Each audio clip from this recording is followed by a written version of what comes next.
But all of that happens automated. You do a final checkout of the TVC, the thrust vector control, how we're going to steer. And then we see liftoff. So we're under a minute away.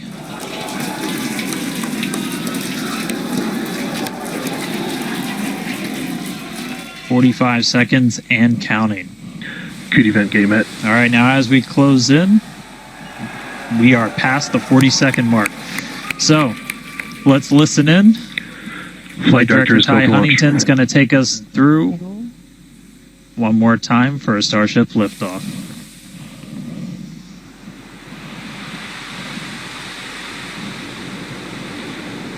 T-minus 15. 10, 9, 8, 7, 6, 5, 4, 3, 2.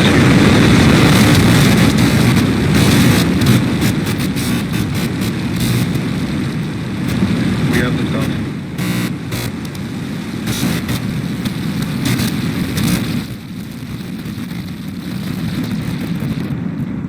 Vehicle is pitching downrange.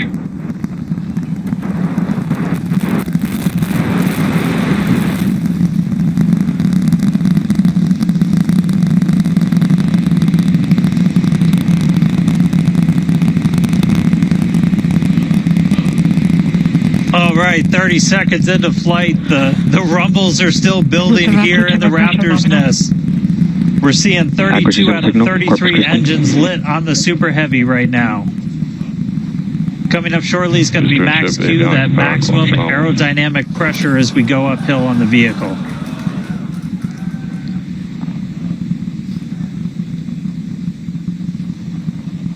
Max Q.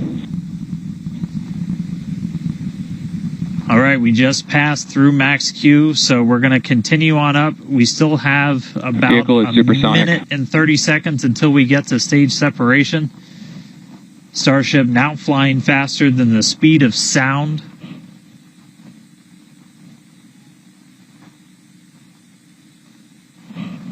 All right, so you got a couple of views. You got some ground trackers in your top camera there. You're looking down from the top of the booster in the bottom left, and then a camera in the top flap of the ship looking back in the bottom right. So getting a couple of different looks as Starship heads uphill.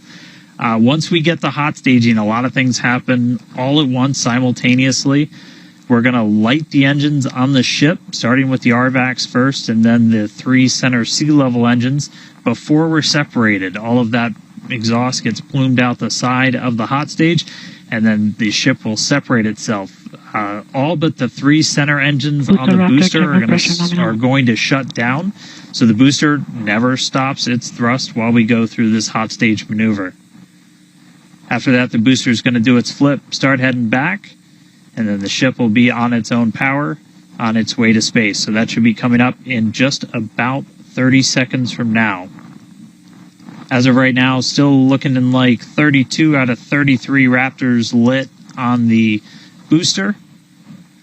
And we'll start to see those stagger down. They're going to turn off in banks, so you'll see the lights on the bottom left screen of the engines that are active start to turn off in different groups, and you'll see those 3 center ones lit.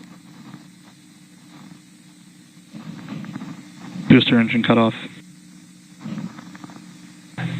Ship ignition.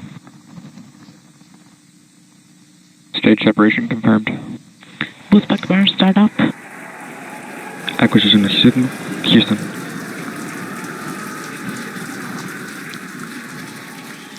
Hot stage confirmed. Ship under its own power. Booster boosting back. Looks like all 13 are lit. Kate, we got a booster on the way back to the Gulf and a ship on the way to space. Acquisition signal. Status. Ship chamber pressures are nominal. Ship power and telemetry nominal. All right, the first stage currently performing the boost back burn. This is expected to last a little over 1 minute. This propels the booster back toward the coast, taking it to a landing in the waters of the Gulf of Mexico. As you can see on your screen in the bottom left-hand corner, we were only using the 13 center engines from here on. Boost back burn shut down. heard confirmation there of good boost back burn shutdown. H2 tank pressures are nominal.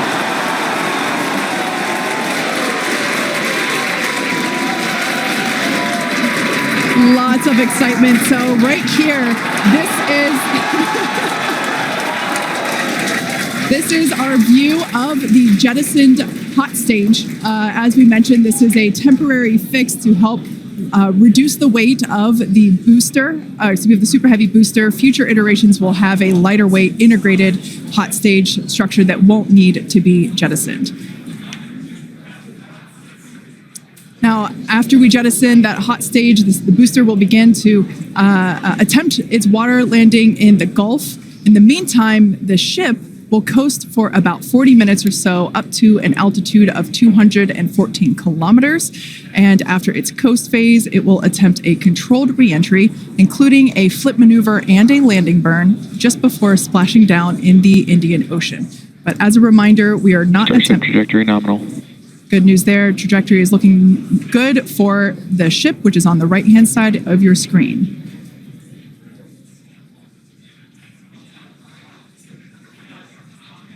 At this point in time, as you can see, we have no engines lit on the booster. It is coasting back toward the Gulf of Mexico for a water landing and ship under power of all 6 Raptor engines. There's 3 sea level and 3 vacuum Raptor engines that are lit, as we can see on your screen.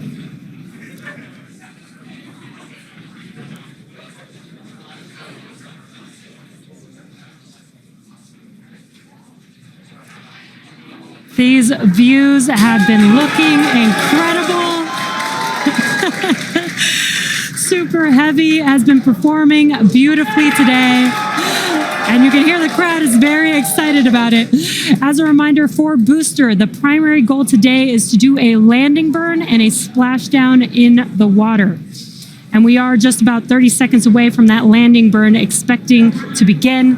And an incredible view from the forward portion of the booster. This is basically on top of the Super Heavy booster where we have jettisoned that hot stage. So now we can see this incredible view of Earth as it's making its way back down to the Gulf of Mexico.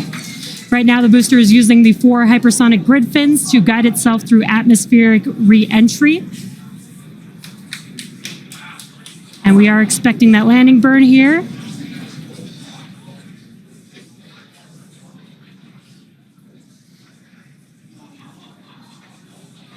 And we will be igniting 13 engines, and this is a great view. On your left-hand side is 3 views from the booster, and your right-hand side a view from the ship. And you can see those grid fins on your left-hand screen rotating and turning to guide the booster, and there's that landing burn.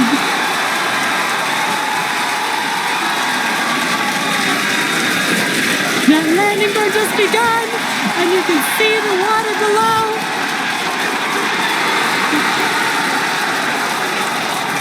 And we have Splashdown.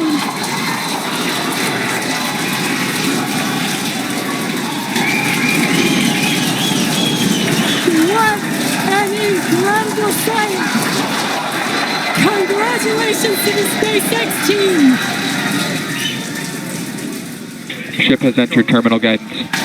That was absolutely incredible. The first successful splashdown of the Super Heavy booster. Loved seeing it just tip over into the water before losing that footage. Now the next milestone is coming up in about under a minute. The ship is going to shut off its Raptor engines, Ship engine cut off. which we see right there. As we mentioned before, today's test flight is not an orbital flight, but rather one that demonstrates the Starship's orbital capability.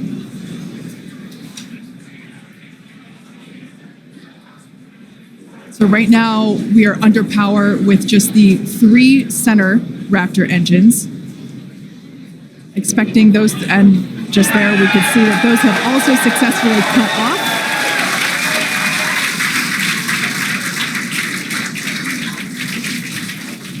Ship FDS is saved. What an incredible... Nominal orbit insertion. Oh, there's great news there. The call out We were hoping to hear amazing views once again from Starship. We have our second Starship in space, these live views being brought to us by Starlink, which is on board the ship. Dan, what an incredible view we have once again. So exciting. We got another ship in space. I'm like still jumping up and down. Expected lost signal. This whole building was going absolutely insane when we saw the booster hit the water. I mean, wow. Congrats to everybody that's just been putting in insane amounts of hours on everything to make this thing a reality. And I feel like every single time we do one of these, we're seeing something wildly new. We got to see the hot stage jettison and the booster in the water. But just to recap real quick over everything that's happened. So we lifted off at 7:50 a.m. only 9 minutes ago. How has it only been 9 minutes? 7:50 a.m. Central at 12:50 UTC. We saw 32 of the 33 Raptor engines on Super Heavy make the ascent. We had successful cutoff, successful hot staging. All 6 engines on the ship powered it all the way into a nominal orbital trajectory. And we've already been getting some live views from the ship on board. After that, the booster was able to do its boost back burn. Oh, this looks like we're actually getting some views from the ground still, potentially from Florida, of the ship as it's up there. That's a view from some of our tracking cameras on the ground in Florida. But the ship, we just heard successful orbital insertion, so it's right where it needs to be and is now going to continue on its way to coast until it comes to reentry. But I mean, the booster, successful boost back burn, jettison the hot stage, and then a landing burn. It looked like we saw 12 of the 13 engines light up, and then that first ever soft splashdown in the water. So a whole lot still to come. Ship now on its way to its primary objective of entry. That's going to be coming up in just under 40 minutes from now. So a lot still to come, but wow, what a 9 minutes to start this mission off. So can't wait to see what entry is going to show us, but that launch was incredible. Back over to you, Jesse and Kate. Wow. I am still trying to catch my breath here. That was some incredible views that we have never seen before. It has been nonstop since liftoff, and with the booster having completed its job for the day, we're going to take a short break for about the next 28 minutes, and we'll return while we're going to take a break while the ship is continuing to coast before re-entry. Exactly. As with Flight 3, Starlink may enable us to talk with the ship through re-entry with no communication blackout. We are still testing Starlink during this phase of flight, so of course nothing is certain. However, if we do have views, we will be sure to bring those to you live. Views such as the one, that we had. Well, of course, because I said it, it went away. So we will try to bring those to you live. Exactly. Views or no views, we'll see you back here at T+40 minutes for coverage of Starship's re-entry, flip maneuver, landing burn, and splashdown. Expected lost signal, Key West.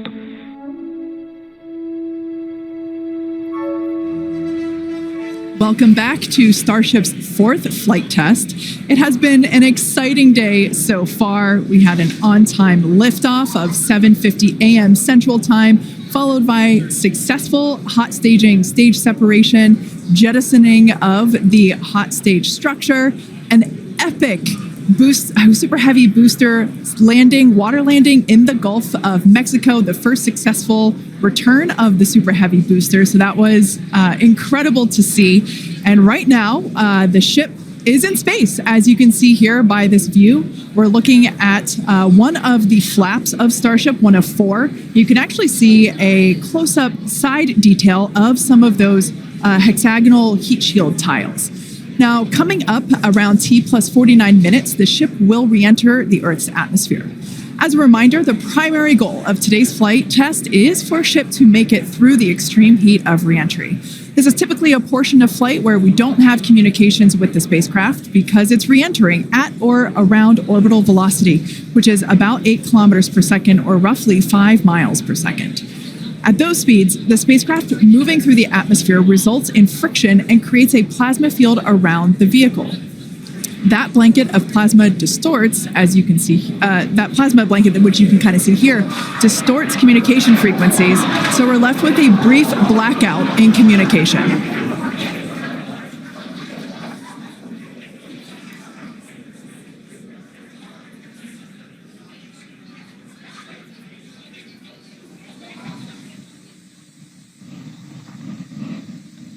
Yeah, that's right, Kate. And Starlink's what's really allowing us to capture as much data as possible, especially through this reentry. Updated animation landing burn. I hope we get to see it for real today. But these live views that we're getting now and we're going to continue to get are through Starlink. That's going to allow us to get as much data as possible, which we've said it before. We're going to say it 9,000 times. The data is the payload on these flights. So as much as we can learn, that's just going to pay dividends on all of our future flights and help us get Starship to an operational phase. Re-entry, obviously a really critical phase of the flight, and it's the one that we're now most focused on cracking to get us closer to that full reusability. Starlink is going to be able to send us data back all the way through re-entry. We've done some additional testing, and we're expecting to be able to get data from Starlink thanks to its high frequency and kind of the orientation and everything of Starship all the way through re-entry. And then got a new view here. We have 2 external views. We have this one on flight 3. We've got 2 for this one. And we're going to continue adding views as we continue to evolve Starship. Again, this is an experimental vehicle. Believe me, I want as many camera views as you all do. So huge shout out to the AVI and the software teams and everybody that's been working with us. We're getting more cameras on Starship. Not just because it looks cool, but this provides an incredible insight into re-entry, which is, historically a really tough window to look through. Approaching entry interface. The physics of re-entry are insanely intense. One of my favorite NASA astronauts, Victor Glover, recently described it as with the forces and the flows and the temperatures, it's like pointing at a raging river in one spot and saying, tell me exactly what's happening right there. And that's what a ship is experiencing as it goes through, as it's moving through the atmosphere at, more than 5 miles a second and heating up to thousands of degrees. So just having visual representation, just being able to see what's happening is incredibly valuable. So these views are going to be through Starlink. We've got this one. This is in one of the forward flaps looking back. So if you see it rotating around, that's because, again, it's embedded in one of those forward flaps. So as we get through and we start to build up density in the atmosphere, this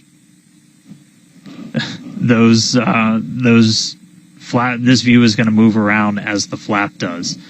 And then the other one we had a little bit earlier is looking at one of the other forward flaps on the other side. Eventually, we're going to keep adding more cameras to Starship, get a couple of different views from the outside of all the different areas, and then also eventually to be able to see payloads once they're deployed. So a lot more exciting stuff coming up in the future.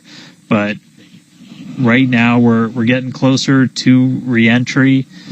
Again, we're going to be moving at hypersonic speeds at more than 5 times the speed of sound. We're going to see that plasma start to build. So, Kate, Jesse, excitement coming up.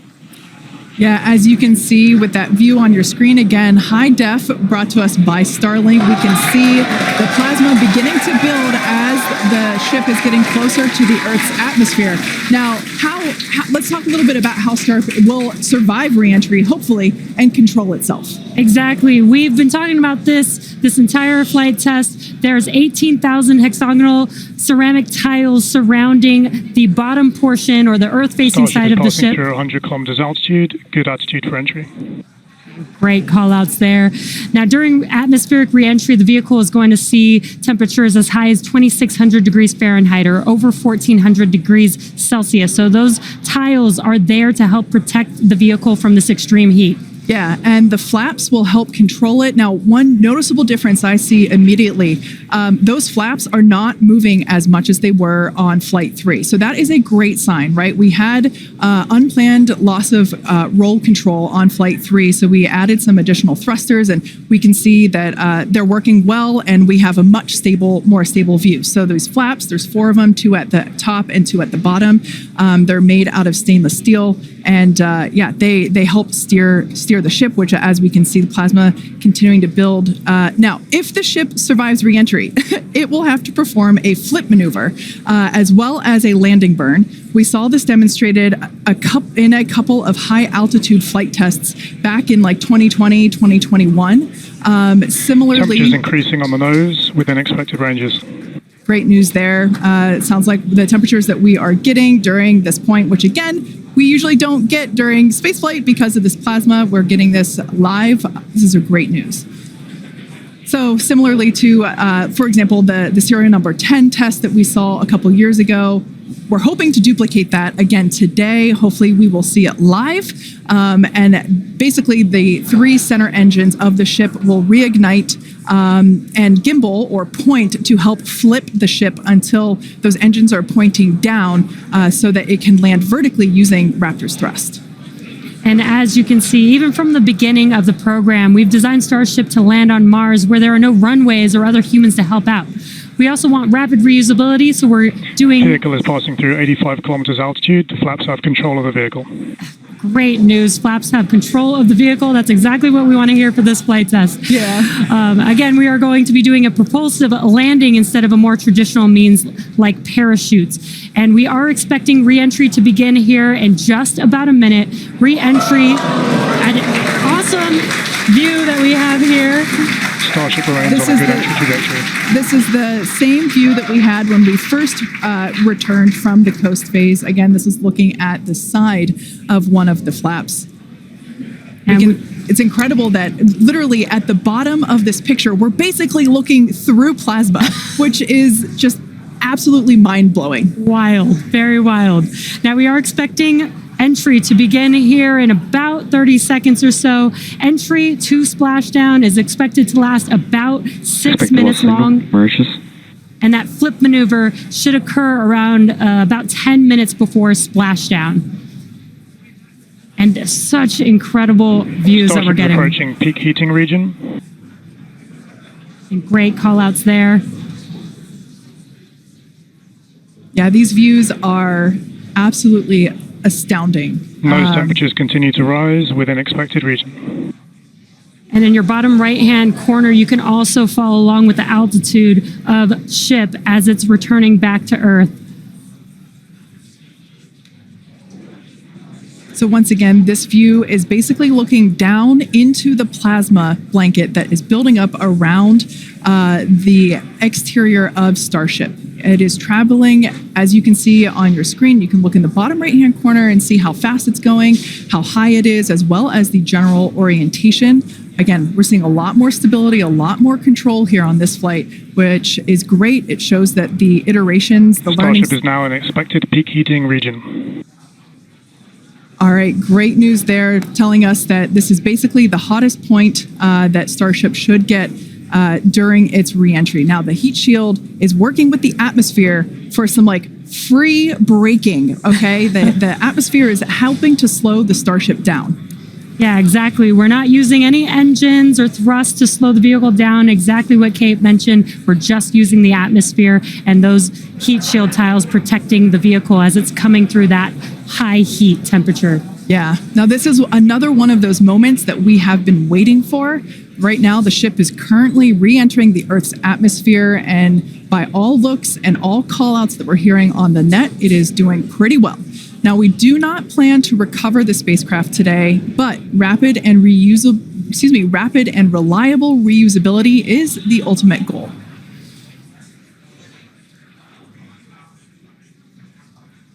And just pausing to just take in this incredible new and different view that we're seeing.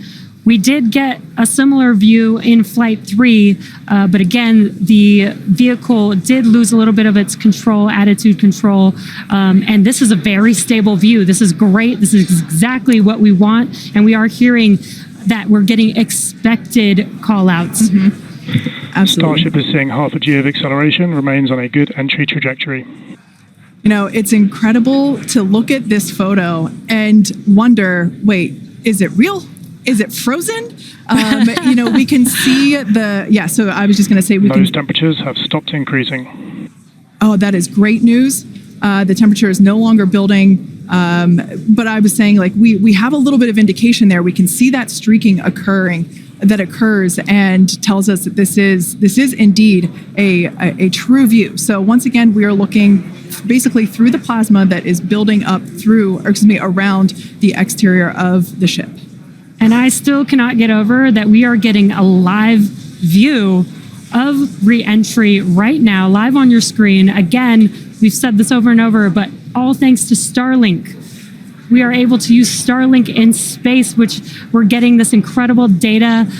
And not only just the data from the sensors, but getting live imagery of what is actually happening, which is great, which we've never been able to do live before. Right.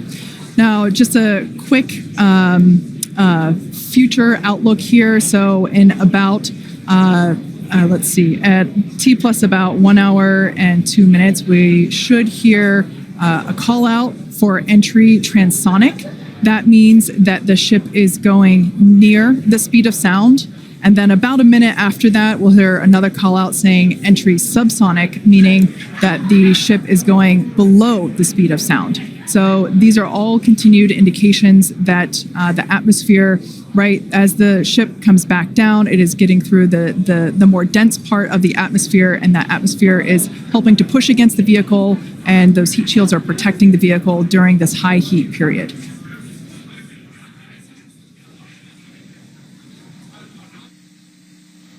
Yeah, Kate and Jesse, we're starting to see as the atmosphere gets denser, you're starting to see a few more particles make an appearance in the plasma there. You can see you're looking down at the aft end of the ship in the top left, and you're seeing essentially the flame build up as we go through reentry. You've been hearing the call-outs. They're tracking things like temperatures in the nose cone, and those were right where we modeled them to be, which is really cool to see and to see in real time. But we're coming up, we're at about 67 kilometers in altitude. Our last signal with the ship on Flight 3 was at 65, so we should be making it past that point shortly. Obviously, as you guys pointed out, we're in a much better control this time as we re-entered in the right attitude, and our flaps have been steering the way so far. Once we get through transonic, that's when you've got essentially Raptor landing bird. Different areas around the vehicle where the air is either moving faster or slower than the speed of sound. We'll eventually get to subsonic, which we have some experience with. We did in our suborbital campaign. Start of Raptor chill. And Starship will eventually get down to its terminal velocity as it's floating down to the water. That's just about 200 miles an hour or so. We are hearing that we're starting to chill some of the engines as we are, if we make it all the way down to the water, still going to attempt a landing burn, but still a ways to go. We're at about 64 kilometers in altitude right now. We made it through what's expected to be the peak heating, but now we're going to start encountering increased pressures as the atmosphere gets thicker and thicker. So we're at 63 kilometers, so we've already made it farther than we did on our last flight when that last signal was coming at 65 kilometers. So again, what we're really looking at here is the performance of the heat shield, of the flaps, of the seals in the flaps. There's just a whole bunch of different areas that we're keeping a really close eye on as we re-enter.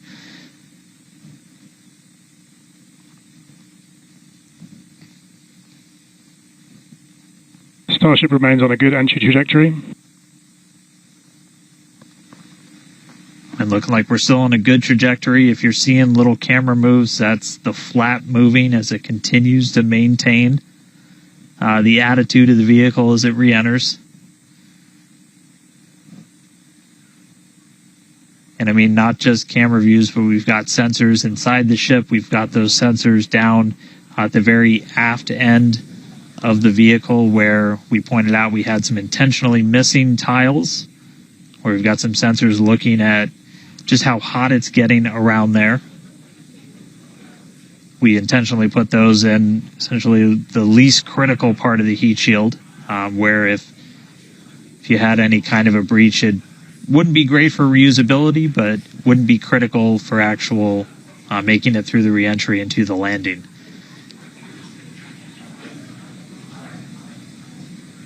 "58 kilometers, we're continuing to descend. Again, right now we are over the Indian Ocean. We're actually getting closer and closer to that expected splashdown point, which is just to the off the northwest corner of Australia.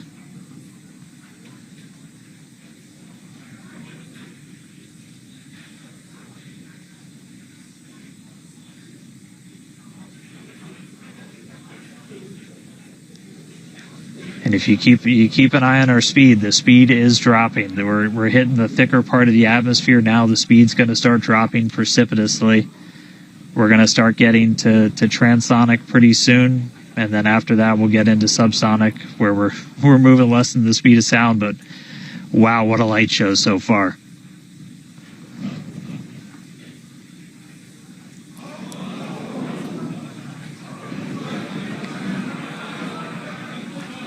External temperatures are starting to come down. Again, this camera view is looking right at one of the forward flaps. And we're strategically putting some cameras around the vehicle to just look at the different areas that looks like we got the flap starting to come apart a little. Yeah, it does appear that we have a little bit of burn through there. We can see pieces of the vehicle flying off. What a show it has been. It's been like watching Interstellar or something. This is wild to see this, but the ship is still coming down, which is incredible to see. How far can it go? That is the question. Keep your eye on the altitude in the bottom right-hand corner. We're at 54 kilometers right now. Now, ultimately, the data is the payload today. We've been saying it multiple times. Our teams are sitting, reviewing this data live, learning where the hot spots are. As you can see, there's an obvious hot spot there with the flap, and learning how we can improve this design. The goal was to get as far through this high heat re-entry as possible. Ideally, we'd love to make it all the way down and perform that landing burn and flip maneuver, but we may not get that far today. We will see. Again, this is a test, and we are gathering as much data as possible, visual data as well, which we can see here. We are getting a lot of debris covering the camera on your screen, but we can still see some of those sparks and flames from that high heat as ship is making its way back down to Earth. Ship now at 50 kilometers and closing. The good news is we still got, looks like that camera lens just cracked. It's safe to say ship's getting a little beat up, but that's to be expected on a test flight. We are still learning how to improve the ship for total survival and recovery of the high heat reentry. I'm honestly impressed that we're still getting this live view despite how much debris is coming off of this flap right now. The fact that we've got it is good news. And I may have jinxed it. I apologize. Look at that. It's back. We are still going. And the teams here at SpaceX are excited, as you can tell by the cheering behind us. There's still a sizable crowd here at Mission Control Center, Hawthorne. A splashdown is expected in just about 4 minutes from now. And we're still moving. We still have live views. Starlink is doing an incredible job. Maximum entry dynamic pressure. External temperatures are dropping. Okay, good news. Those external pressures are dropping. The question is, how much of the ship is left? We can't really tell. We can still see some of that particulate coming off. And unfortunately, we do have a cracked camera lens, but for any photographers out there and videographers, we know that's part of the gig sometimes. Yeah, and you can see that the speed is rapidly slowing down. That's actually really great news for us. We want the vehicle to be slowing down before it splashes down into the ocean. That'll help set us up for that flip maneuver, engines first down into the water. Exactly. So we have seen this flip maneuver demonstrated on previous high altitude flight tests like serial number 8. Oh, more views. Or excuse, I should say more light coming through the view that we have through that cracked and dirtied lens there. But yeah, so we're hoping that this flip maneuver, that we can pull it off as soon as we get those views back. If we can get them, if the ship is still around, we will bring it back to you. Vehicle has passed maximum dynamic pressure. That is great news. Maximum dynamic pressure being the moment in which the vehicle experiences the greatest amount of aerodynamic pressure. Speed still dropping. We're now at 37 kilometers above the ocean. Just like Flight 3, we are targeting a splashdown in the water in the Indian Ocean. And we don't have a live view right now, but because we're still getting data and telemetry, that does tell us that ship is still doing okay, at least. And there we got that live view back. The crowd very excited to see that view, despite not being able to see very much. The fact that it's there tells us the ship is still alive. Yes, and collecting data, continuing to collect data as we get closer and closer to Earth. Yes, now 30 kilometers, now 29 above the Indian Starship is Ocean. at 30 kilometers altitude, Mach 2. Sounds like the vehicle's traveling, as we just heard, Mach 2, which is, looks like we might, I thought maybe it might clear up. It is a little bit, now at T+1 hour, 3 minutes and 13 seconds into Starship Flight 4, hoping that the ship can hang on. It's probably potentially hanging on by a couple of bolts and threads, but it's still going, and that is excellent news. That deceleration is looking incredible. We're about to go under 1,000 kilometers per hour. Yeah. Starship is at 20 kilometers altitude. Now, keep in mind that even though we can't see anything, the data itself is what we really are. Starship is subsonic. Subsonic, they're telling us it's traveling below the speed of sound.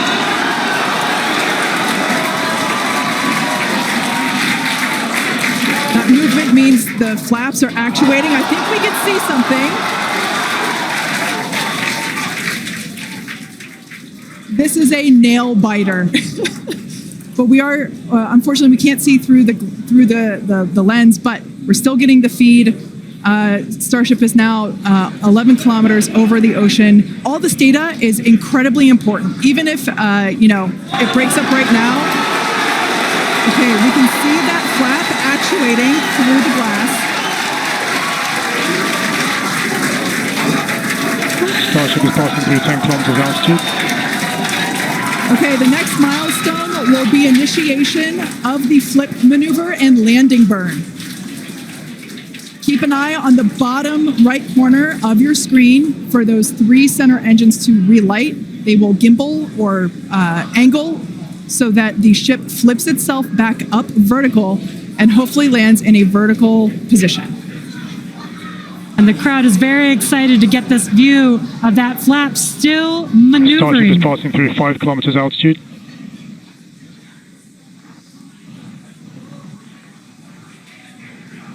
This is incredible.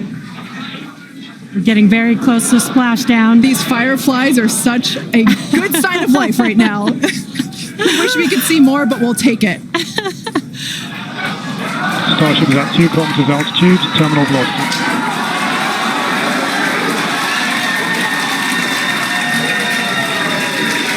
Landing burn startup for Starship. All right, good news there.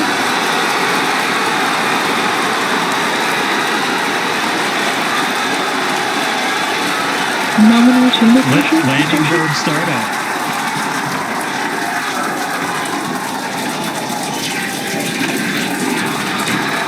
Starship is in landing burn. Landing burn shutdown. The landing burn shutdown was commanded.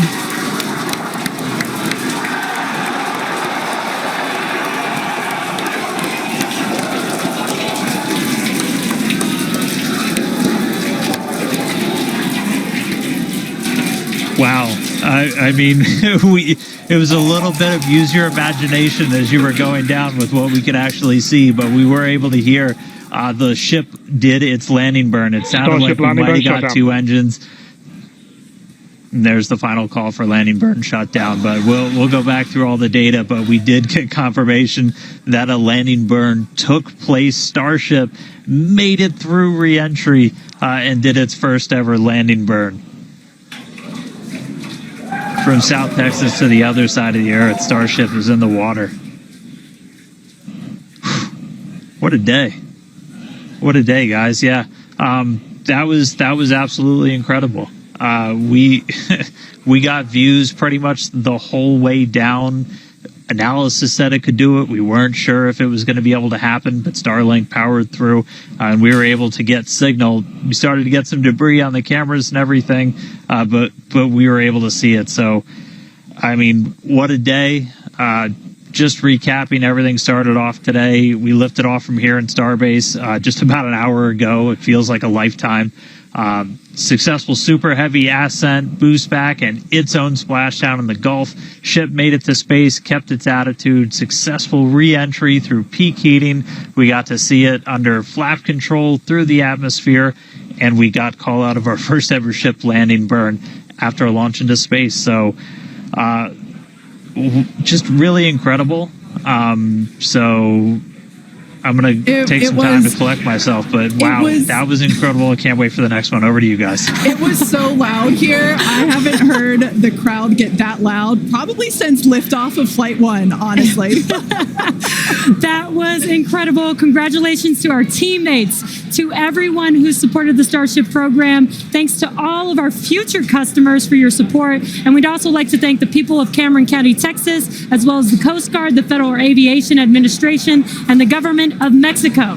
And since Starship got a little bit toasty from that extreme heat of reentry, and we've got our very own Starship right here, let's have a toast of our own. I've been waiting all morning for this. Okay, may I? Light me up. Yeah. Just like Starship, I like this toasty. I'm keeping this. Now, we've got more Starship test flights coming to you soon. Be sure to follow the SpaceX account on X for more updates from today's test flight and future Starship tests. Thanks for watching, and we will see you next time.